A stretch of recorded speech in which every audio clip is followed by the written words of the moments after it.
Hey folks, David Stewart here. Don't forget, coming March 27th, the keys to prolific creativity to help you refine your creative process and get your projects done. Let's talk about the Stampede mentality. It's a stampede, Earl! You gotta watch out!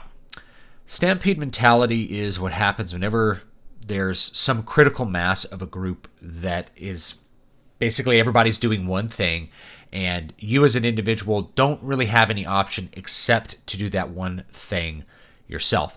Great example going on right here in the States is that there's no toilet paper and no bottled water at Costco. I went today just for regular food, not to stock up on anything in particular, but because, I wanted to get some fresh food. And first thing they said coming in the doors, no bottled water, no toilet paper.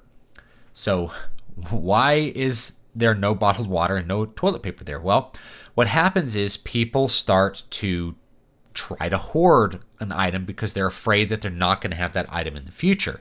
Now, if you happen to believe that that item obviously would be available in the future, like we're not going to be using suddenly more toilet paper because of coronavirus.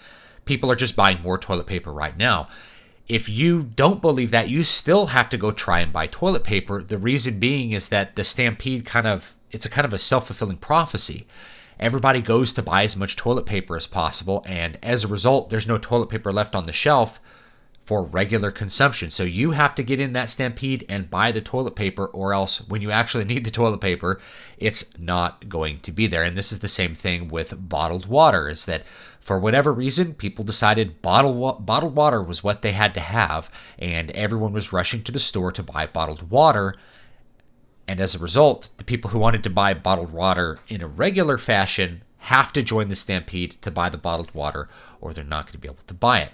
I was talking with Wes from Thinking Critical this morning, and he mentioned something that happened in Texas, like a refinery got shut down because of a hurricane, a flood, right?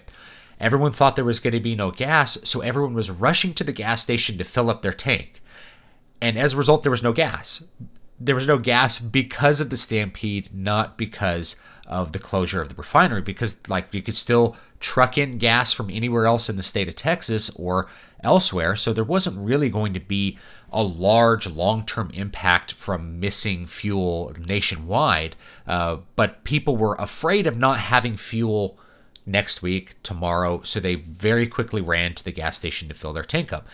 The thing is, you got to get in the Stampede and you have to be part of the group, because if you're going to go fill your tank up on Monday to try to get to work, all of a sudden there's no fuel at the gas station because everybody came and bought it. So you unfortunately end up in this predicament where you have to operate with the Stampede. If you're not stampeding with the rest of the cattle, you're getting run over. So it's either get in the Stampede or die. And this is something that I think you can observe in any kind of extreme circumstance here. I mentioned the tragedy of the commons. The tragedy of the commons is you have common land and you're grazing your animals on it. Now, it could be that everybody is very, very good about maintaining that common land, but what ends up happening, the tragedy of the commons, is that people try to use the common land as much as possible. And if your neighbor is trying to use the common land as much as possible, he's trying to get the maximum amount of grazing out of the common land, you really have to as well, or you're going to lose your value with the common land. So everybody ends up trying to exploit the commons as much as possible and use their private land as little as possible. That's the tragedy of the commons. So that's something you can observe in that situation. But the Stampede mentality, this is what happens whenever you have a whole bunch of people starting to act in one direction. I think you're going to see the same thing with school closures, by the way.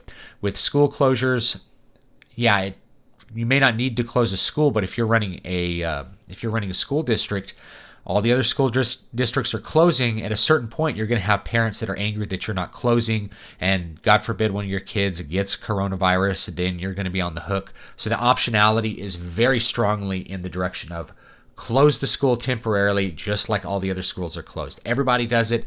That means you have to do it too. And we can actually see this in a whole bunch of different areas beyond that. I've talked about Kindle categories. It's like everybody's ruining Kindle categories. It's like you kind of have to ruin the Kindle categories with them because everybody else is doing it too. It's a really unfortunate situation. So that's what I wanted to talk about today. Now, this is why I told everybody to buy stuff like 3 weeks ago, because I foresaw this happening. I'm rather far-sighted with this kind of thing because I've seen it before a little bit in a couple of different circumstances. So what you want to do is you want to panic early, not panic late. So if you're worried, might be good to stock up on stuff, you want to do that when you first feel it, especially if it's something that you're going to use anyway, like food, right? Like I go buy an extra month of food, I'm going to eat that food anyway, right? I'm not losing money by buying ahead a little bit. Same thing with toilet paper or something like that.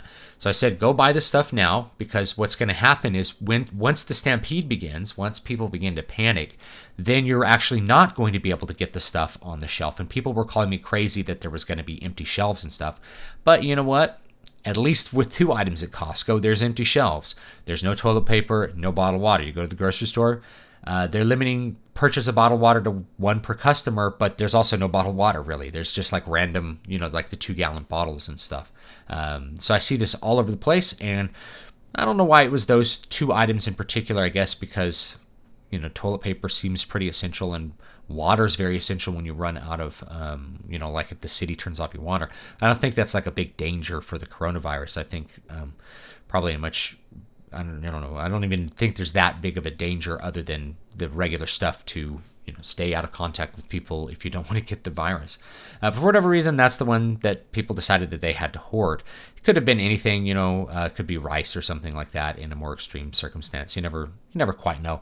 But the main thing is you want to get out ahead of that stampede. You want to buy before people start to go. You want to be the first cow to leave and go in that direction, because then you're not going to get run over by the stampede. So anyway, that's what I wanted to say today about that. I hope you guys are having a great day. Don't forget, March 27th, the keys to prolific creativity.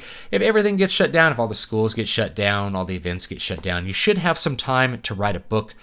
Now is a great time to hop on that. And if you read my book, Keys to Prolific Creativity, I have a lot of insights for especially beginning writers and beginning artists and musicians for how to structure your life, how to structure your time and your approach to practice and your approach to your work in order to actually achieve an end result, in order to actually complete your project, get it out to the public, build an audience, that kind of stuff. That's really what I'm focusing on in this book. This is not like a writing craft thing, like, here's how you write a story, but rather, how do you structure your life so that your work is productive? Because that's one thing that these are lessons that I've learned over and over again through my own mistakes for years and years. So anyway, we might have some downtime. Now's a great time to hop on that creative project and jump into it and see what you can get done. Anyway, I'll see you guys next time. Don't forget to hop on my mailing list, dvspress.com/list, and I will see you all next time.